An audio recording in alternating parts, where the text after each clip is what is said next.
Good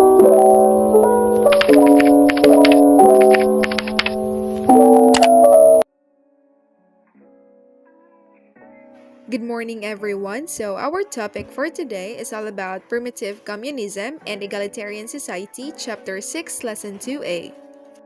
And here are the reporters Rhea Lozano, Marilyn Infante, and Evelyn Isobal. There are 8 outlines on this topic: definition of primitive communism, characteristics of primitive communism, Marxist theory of primitive communism, definition of egalitarian society, origin of egalitarian society, economic feature in egalitarian society, modern egalitarianism theory, and last but not the least, the conclusion. Good day, everyone. I am Marilyn Infante, and I will be your first reporter to report the topic primitive communism and egalitarian society. So, when we say primitive communism, it refers to the collective right to the basic resources, the absence of hereditary status or authoritarian rule, and the egalitarian relationships that preceded exploitation and economic stratification in human history. The origin of social communism in political and social sciences. Communism, from the word Latin, is communis, or common, universal. Communism is the philosophical and social, political, and economic ideology and movement whose ultimate goal is the establishment of the communist society, which is a socio-economic order structured upon the common ownership of the means of the production and the absence of social classes, money, and the state. Communism is a political system that comes from the Latin meaning common, based on the collective ownership of the production of goods. Communism rejects individual ownership of industry and promotes the manufacture of goods in order to satisfy the basic needs of the economy and the people.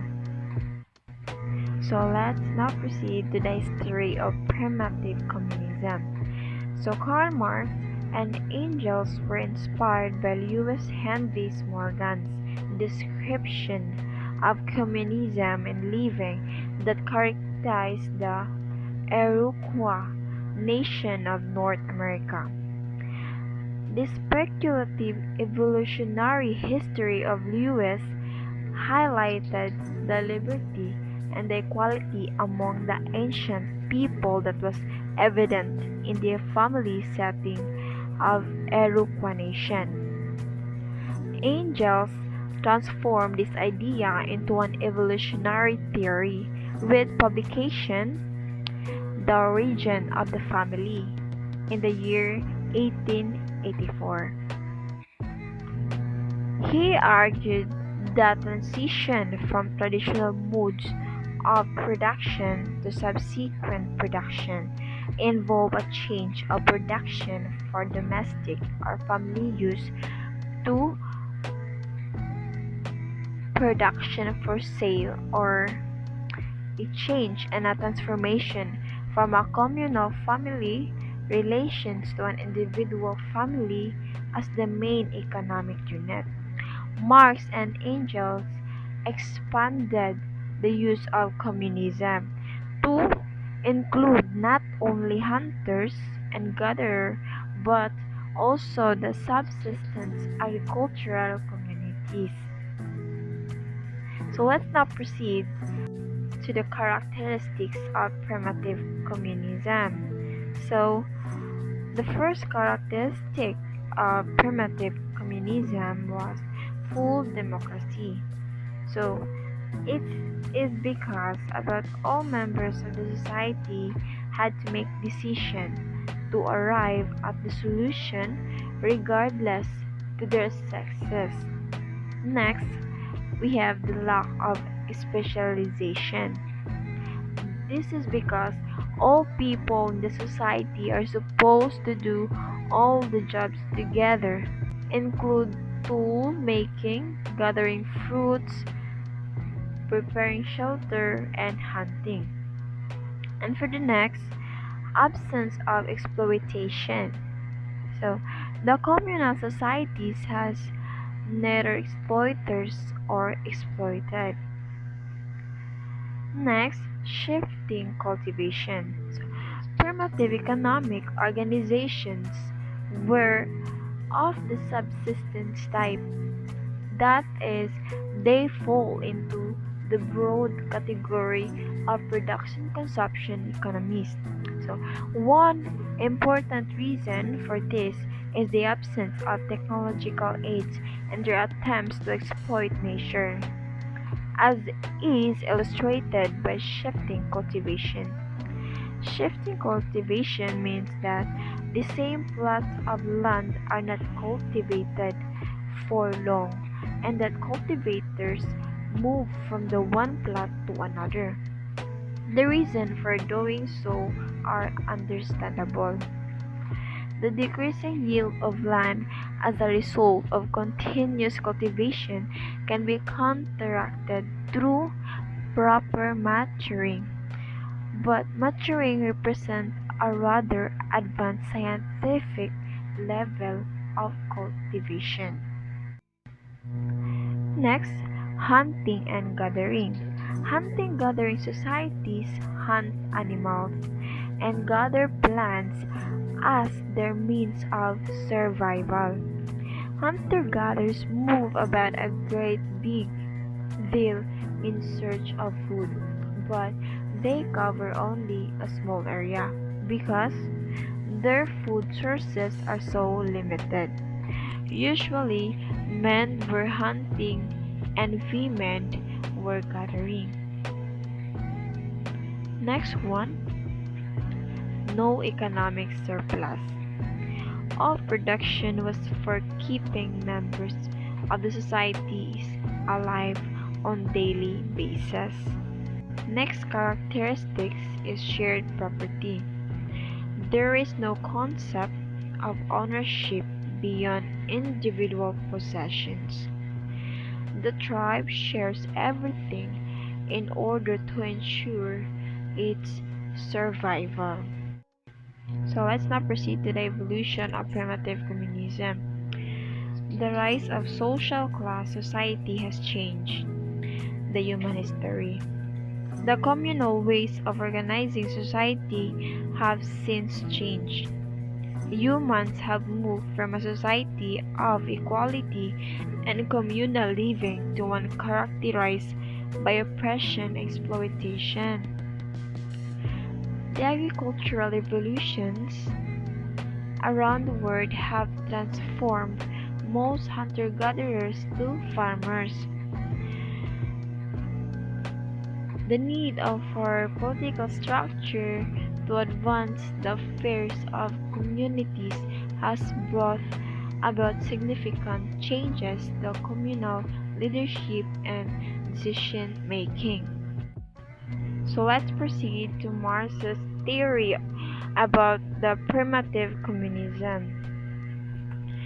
Marx's initial drive to create the basic tenets of communism began in the middle of the 19th century as he observed the existing capitalist system being used as a tool by the bourgeoisie to enslave the working class of proletariat. He believed that capitalism was an antiquated system that fed on the working class and increased the gap between rich and poor. Capitalism, in Marx's eyes, contributed to the degradation of society and needed to be replaced. Primitive communism was a concept put forward by Karl Marx. He proposed that the traditional hunters and gatherers were based on egalitarian social relations and common ownership. The first stage, is usually called primitive communism. It has the following characteristics. So, the primitive communism stage most likely begins soon after the dawn of humanity itself, at the stage where fire is developed and communal living therefore becomes more convenient. Primitive communist societies tend to be very small, consisting of a maximum of a few hundred members, with size being dependent upon the environment. In this stage, humanity does not differ from any other animal group, and that is not yet found ways to bend nature to its will. So the ancient communal and the state ownership which proceeds specially from the union of several tribes into a city by agreement or by conquest.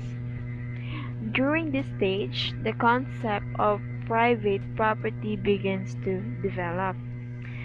With the development of the private property, we find here for the first time the same conditions which we shall find again, only on a more extensive scale with modern private property.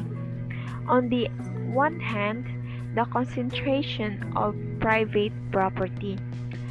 On the other hand, coupled with this, the transformation of the plebeian small peasantry into a proletariat.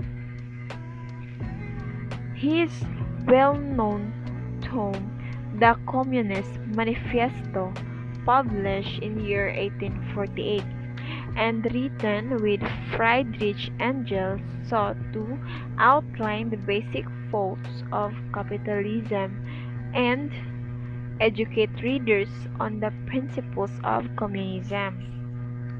Marx's solutions to perceived problem for free market society.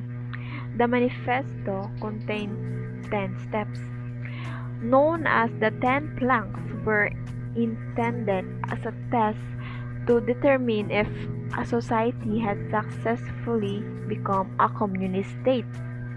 The manuscript led to banishment of Marx, his wife, and the children from both Germany and France, and he lived the remainder of his years in London, beginning in year 1849.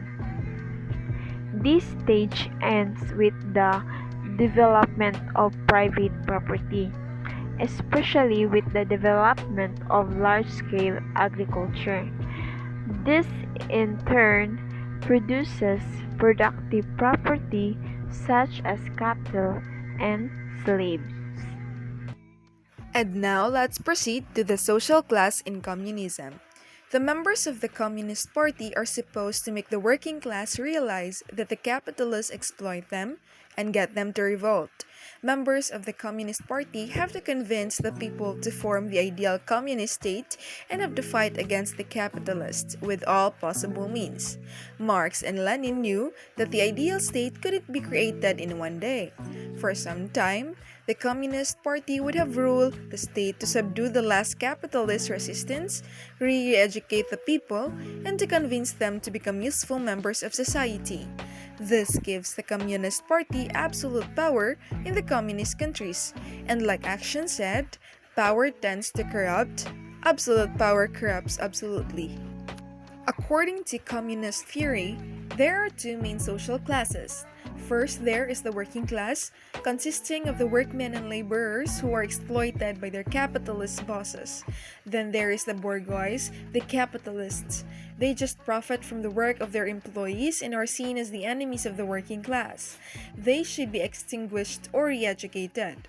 In the ideal communist society, there are no classes anymore. Everybody works, not for the money, but to be a useful members of society. And now let us proceed to the perceived benefits of communism. There are four perceived benefits of communism. First, theoretically, a communist society promotes the equality of all people. Classes do not exist in a communist system, and therefore all citizens are equal. This eliminates the class struggle that Marx believed caused numerous conflicts, including shortages and war. Second, communist ideology seeks to eliminate child labor and encourage education for everyone. Each child is entitled to an education under communist principles. The third one is communist supports a lack of competition, which originates within its beliefs in equality for everyone. Fourth one is while communism does not support private industry, it does support the role of the worker. Under the communist system, every member of society is given a job. The government owns all production and can therefore employ each member of society. In a capitalist economy, employment ebbs and flows. Lack of employment can lead to poverty, lowered self esteem, and substance abuse.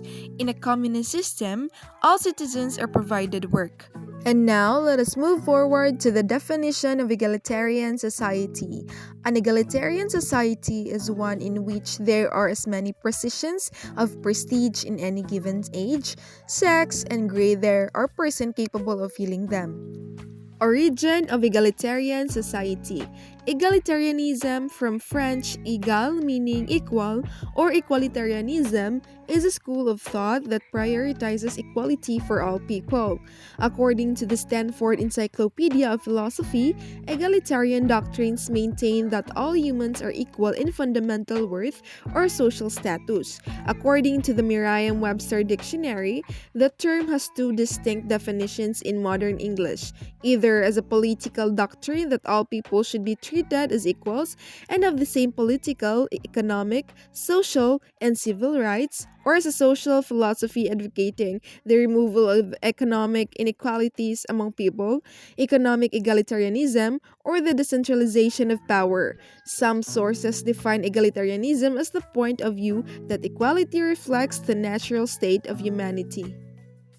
Economic future in egalitarian society, pastoralism refers to owning domesticated animals for production, transportation, or slaughter, as well as successfully stealing horses and maintaining a herd of livestock. Next is generosity. Refers to displaying kindness through throwing face, giving gifts, search for depreciation, distributing resource or property among the group, and providing voluntary assistance in economic activities. Technology is used to hunt the animals in land or the fish in the water. So, hunting is to hunt the animals for eating or for the blood test or to make the clothes, etc. Exchange. Exchange is what is yours to yours is mine. Wealth is heavy things or heavy problems. Horticulture. Horticulture, fruits and vegetables growth in garden plants that have been cleared from the jungle or forest provide the main source of food in a horticultural society. So the next is political future in egalitarian society. Geographic knowledge refers to knowing the homeland well-being, able to predict or identify resource, traveling to foreign land, pioneering new territory, processing knowledge of the outside world, traveling in dangerous life, returning conditions successfully, the ability to influence outside for group interests, and maintaining or establishing intergroup political relations. So, kinship marriage is the recognition of relationship between persons based on descent or marriage. Next is oratory skills. A variety of strengths and abilities that help professionals deliver in engaging and influential public speeches. So dispute settlement is regarded by the World Drug Organization as the central pillar of the multilateral trading system and has the organization's unique contribution to the stability of global economy. Is ritual feature of egalitarian society. Algari refers to being able to predict events or catastrophes. The ability is to interpret dreams and the foreseeing the future and foreseeing success. Next is shamanism. Refers to successfully healing desert individuals possession of supernatural spirit, application of medicinal plants or magical surgical technique, the use and application of magic for healing purpose on manipulation of spirit world. Next is ceremony. Refers to displacing ritual leadership or experience, competition of initiating ceremonies associated with poverty of age, set requirements, completion of cultural ceremony. Self-controls refers to maintaining reservation and control through tense situation, not displacing anger, taking a peaceful approach to many situations, and active avoiding conflicts. So next is aggressiveness.